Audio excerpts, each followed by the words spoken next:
I am not a feminist. So I got a couple questions from Yana from this group I'm on called Women Against Feminism. And I've been on this group for, I think it's been about a month, and I helped with a video that she did before where she asked us just to say the sentence, "I am not a feminist," and then she put it all together as a compilation. And she's doing another video now, and she wanted us to say the same thing again, but answer also a couple questions. And I thought, these questions are pretty great. Why don't I just answer as many of them as I can? So I thought I would do that. So I'm going to pull up the questions on my phone now and see which ones, come up as that I can come up with good answers for. The first one, why are you not a feminist? It's a long story, but to try to make it short, I guess I could have I considered myself a feminist before going through university and having a lot of feminist propaganda, pushed at me, and it made sense at the time. I was also going through a pretty bad relationship as well, and I thought, men are kind of awful, which it's kind of sad that I thought that at the time, but I did honestly believe that. And after a time, I started to see how kind of dumb some of the feminist and social justice warriors' ideas were. So I started to get out of that, and once I was out of that, all of that feminist ideology and so forth, I began to realize how truly awful so many feminists are.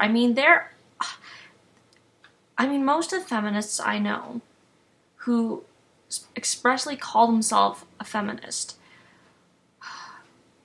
can just be really mean people from time to time.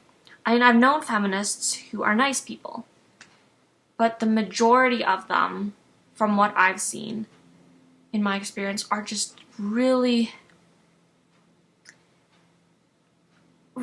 crazy people, and they seem to sincerely believe that men are awful and that women are better than men, and women should be able to, I guess, oppress men in a way. Going with the ideas of first wave feminism and second wave feminism, which have some point to them. I agree. I think women should be able to vote, and women should be equal with men. Yes, I agree with that.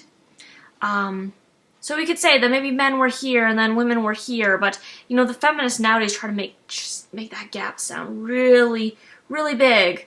Like I've seen papers where companionate marriage didn't exist until the Victorian era, when they start to bring in things like believing that you could marry for love, and that there were no marriages with love at all before the Victorian era, which is total garbage.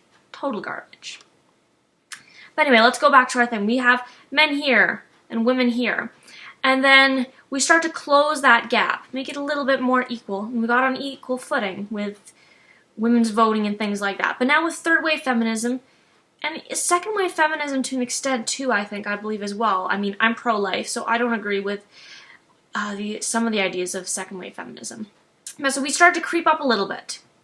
And now we've just had women, they've just started getting higher and higher. And then now they're up here and they're saying, "Oh, look, men, they're terrible, they're oppressive, kill the patriarchy," and they keep going stomp, stomp, stomp on the men, and the men keep going further down, and women are further up. And I know that sounds kind of ridiculous, but it kind of is the truth. I think I see it that way. We have women saying that, "Oh, women can't